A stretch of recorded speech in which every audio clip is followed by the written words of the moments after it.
Kailangan matatas! Normally. Classic that we've seen. Just something with a blink stun. Okay, they just see. Alright, they're just going to go for the Enigma. So we talked about it. For a lot of these teams, and specifically the vision wars throughout the river, because if you are able to come out on top with, you know, taking 2 of the water runes early on at 2 minutes and 4 minutes, and even alright, Dubu is in a rough spot, but especially when it comes to the power runes, the 6-minute power runes, when you have these tempo setters like Puck and Lassa, and what the Leshrat can. So beastcoast are doing a really good job right now at just making it annoying for TSM to play. When you play like that, oh my goodness, you definitely feel that good. Was so good. Yeah. Great patience coming in there from the Nyx Assassin, waiting in the tree line. They had already cut down. Here from C-Smart, Chris Luck is seeing if he can change the fortunes here of beastcoast. They're doing a really good job right now. They've spotted out some of these stacks as well. Oh no, Moon Meander. Oh, you're running into a DD pump, friend. Moon Meander. I think Moon Meander was coming to try and add to this particular creep stack you're talking about, as they end up taking him down. At the same time though, Saberlight almost killed Stinger. Came very close to ending up. Turnaround potential is there. Saberlight nowhere near somebody to drop a black hole atop. It might be Chris Luck, as Chris Luck goes back in for the quick kill. But no. Black hole gets whiffed by Saberlight because C-Smile, Chris Luck outplays him. He's trying to outplay Bryle as well. Can he guess right? Yes, he does. Will not be connected upon with the split earth. And now with the young Impale emerging from Gojira, the space has been created. Chris Luck is not going to die for this one. Oh my goodness. Bryle came in, convinced he'd be able to find the punish, but instead... the Wing Panic can purge off GA. So that's probably the reason why that he wants to try and rush for his Aghanim Scepter, and they found Dubu. They have found Dubu indeed. Okay. And, well, he's still going to end up living, though, because this is a Army Knight. So after he drops down the GA, he's able to stay safe. Erstwhile in the top lane, Stinger, he's going to get brought down by these Morty's Kisses, but Whisper's happy to go for the counterplay here, going immediately into the Primal Split. They want the big target of Tomato. They cyclone up onto Moon Meander, holding him in position. Tomato is surrounded. Tomato's out of mana. Tomato is going to find himself getting corralled in, but they aren't able to find the final stun. Rock Throw will connect onto him with the Impale, but doesn't seem like there's enough damage here, Fluke.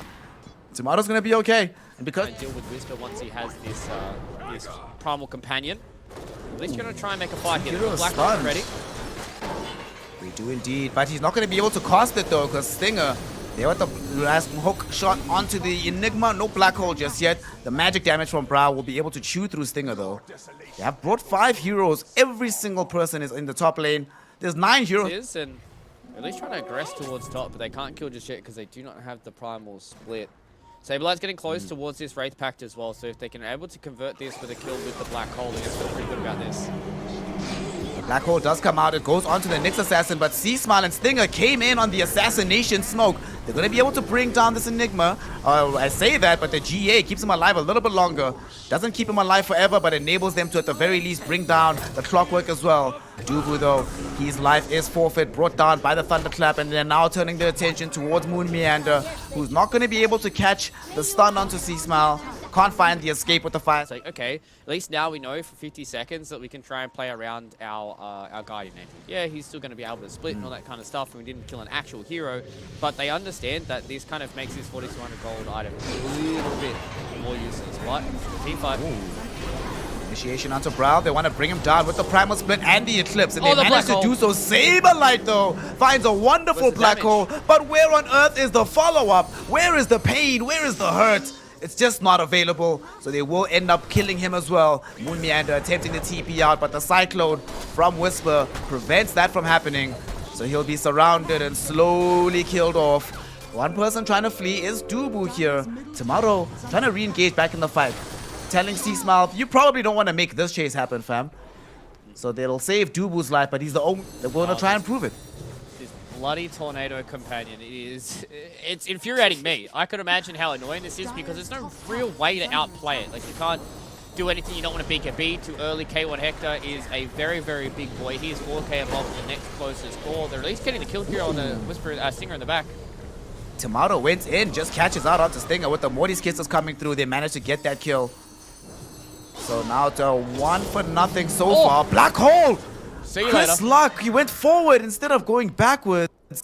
Oh no, and this time... Get their items and get their ideas about how they want to try and get these team fights. K1 has not felt like this very, very scary hero. At TSM, they want more. They want more, but they got the silence with the stun out onto Tomato. He will be kept alive though. Dubu is right next to him and he now finds the pound.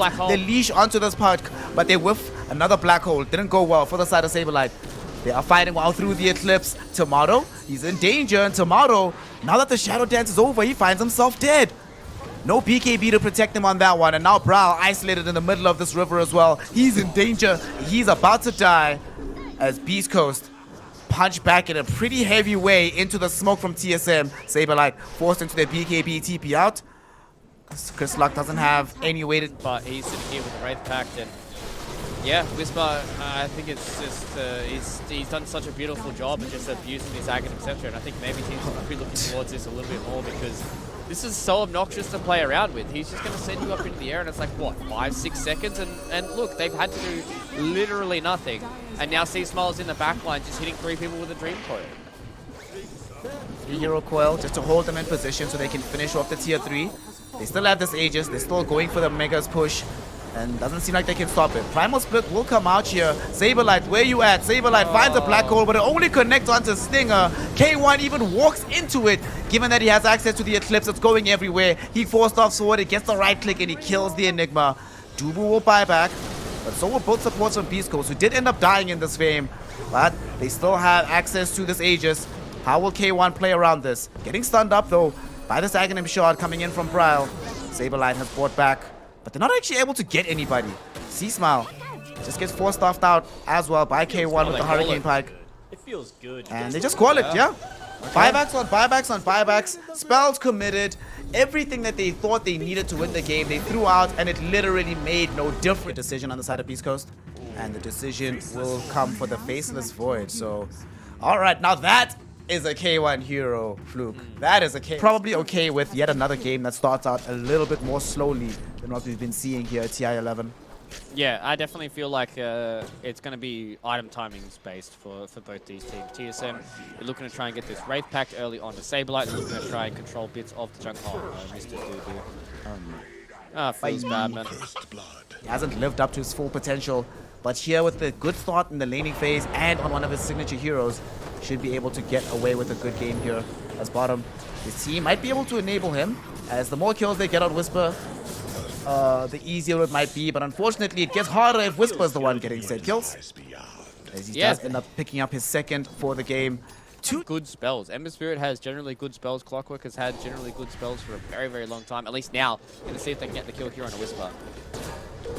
Need some revenge here. Moon Meander is available, but oh my goodness, Whisper with the Sleight of Fist, able to stay alive for now. Gojira will still end up tanking the kill. Nice little disruption from Dubu ensures that Whisper cannot escape, and Whisper will end up being brought down. Moon Meander with the double damage rotation ensures that they will kill this hero. The help of Dubu of finding a quick kill onto the Clockwork in the Radiance part of the map.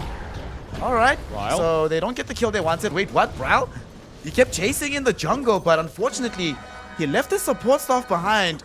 So he gets punished for this move by the side of Beast Coast, and C-Smile, he was the target, but he's like, well, I'll take your gold, fam, if you're gonna overextend. That is going to be putting a definite smile on the face of this Leshrac player.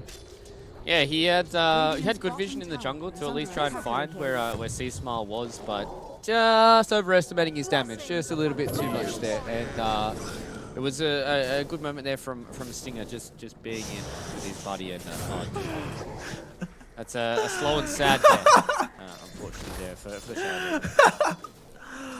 Oh, that was so funny. Is coming from what Whisper's going to be doing, and they also have the ward up in the enemy jungle so that Saberlight can play safely here in the dire side jungle. He's going to get ganked for now. Big Chrono in the top lane. They have the follow-up as well with the Split Earth. Stinger doesn't have access to the freezing field, but certainly not necessary for them to drop that. And K1 picks up the kill. K1 is doing the Midas build, baby. He was watching that RTZ Faceless Void game. He's like, I want in on this action as well. So he's trying to get into a money bag situation. So it looks like we're not going to be having a fast game no matter what. Enables a lot of these heroes like the Leshrac, like the Ember Spirit, to just constantly keep on going. And Brawl really hasn't been able to take a stranglehold of this game just yet, but this can help out. If they get K1. They just get Gojira, whatever. It's fine. I mean, this is a hero that's bottom 3 net worth on the clockwork, right? You don't really care. Yeah. Right, cool, bro. Do what y'all need to do. There's no tier 1 tower for y'all to claim to increase your own net worth. Active plan is. Beast Coast really want to try and make sure that they can keep Tomato down and they don't lose it with Roche. Whereas on the other side of things, TSM, see if they can find some more of these heroes with massive pushback. Big sharp shooter coming in from Moonmeander, but he's going to get punished as Whisper comes in from behind him. Takes him down. Chrono, it's huge. It's onto Luna as well. 2 cores caught. Oh no. There's no damage though, as you mentioned. So Gojira is going to be the one that's also targeted. They haven't been able to kill him. Brawl goes in with the onslaught to really catch up to Gojira on this clockwork. I'm not entirely sure. He's going for him though. Tramples him down. One more right click will be enough. Back north of the fight though. Whisper able to get the cleanup onto Dubu. So we have these heroes dying, support for support, but it's 2 of them on the side of TSM. Can still utilize that Eclipse, but Beast Coast, they want to keep using their vision. They want to keep using the amount of pressure they've got right now and the amount of damage they can do. Oh, Moon, you're in trouble. Nah, Moon's not in trouble. Moon is ecstatic right now. He is so happy. He has broken the smoke, broken the initiation, allowing Brawl to live. Because if he doesn't die there, Brawl is certainly going to get taken down. And oh, no way! Gojira on the clockwork. Reads where Brawl is in the trees. Finds him with the hook shot. Cancels the TP. Cancels his... Really kind of do their own bit. It was interesting there in that last fight as well that Saberlight came in from the northern side. He got stunned up by a Centaur Conqueror. So he wasn't actually able to get in there and get the Orchid out onto the Ember Spirit when the Pulverize was going forward, and it just felt a little disconnected there from TSM. So they're trying to get themselves away, but you know, Whisper is able to find Dubu once again. Well, that sucks. Yeah. Whisper now just getting stronger and stronger, building the Sanjin Kaya into the Aghanim Scepter.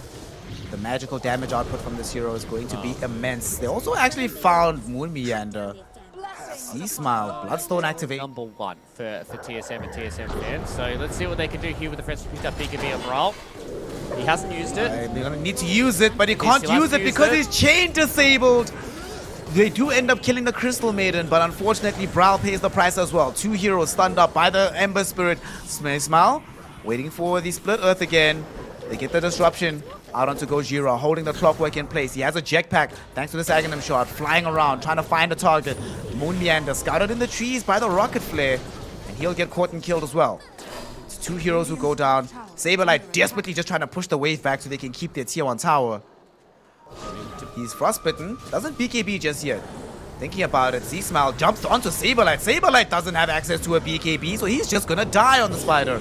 Now they're on the run here, Fluke. BKB activated just as an escape tool for Brawl, and the jump forward from C-Smile isolates the both supports. They kill him off. Chronosphere will prevent any kind of escape here, and he is just gonna die on Brawl.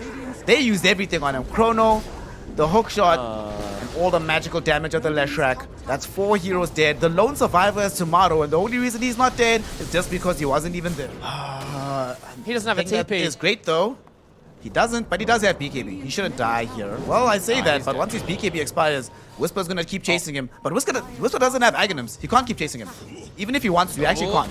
He finds him out though with the Sleight of Fist, and they come in with Gojira, freezing field committed as well. Alright, Whisper can't catch him, but if there's 5 heroes around him and several of them have AoE abilities, then even that hero will end up getting brought down. And Saberlight tried his best to escape, but he just couldn't do it. Now down bottom, the rest of his lineup needs to run. They know that C-Smile is chasing them. C-Smile, he's gonna go forward. I'm not sure if he's scouted this out. He has BKB, but can they kill him twice, Fluke, is the question. Life number 1 will be taken with the sharpshooter, but life number 2 has BKB Bloodstone. So I think you rather leave this one alone. Whisper, he's gonna be there, forces Tomato's BKB, and here comes C-Smile, bringing down Dubu with the Split Earth. Moonmeander dies to the Sleight of Fist damage coming in from Whisper as well. So they have ended up losing 2. Is a life taken away from C-Smile, but the Aegis wasn't that far away from expiring. It was like expire in like literally 4 seconds, so they're not really Gojira, but has BKB to save himself, but that does mean BKB has been committed. To be fair, C-Smile committed his one as well. So they'll just pop the Diabolic Edict to get the tower. Meantime, they go bottom. They're looking for K1. Oh, can they kill him? On the sharpshooter. They have enough damage, but the no, they Chrono. don't. He turns around with the 3-hero Chronosphere. Dubu comes in looking for the save, but it just won't be possible. He's already gone. The Primal Beast is dead too. And now that they've brought down the Luna, it's an ultra kill for K1. Come on, Beast Coast, give the man a rampage. Somebody buy back or something to give him more kills. Nobody's going to be kind enough on the side of TSM. So he'll take his ultra kill. Beast Coast will take these buildings. Leshrac has almost 4,000 HP, and see what happens here to Saberlight. Trying to run away. Saberlight though will still be kept alive for now, but here's the jump in. K1 drops the bubble. We'll be able to connect onto this young Broodmother. She's dead. No buyback.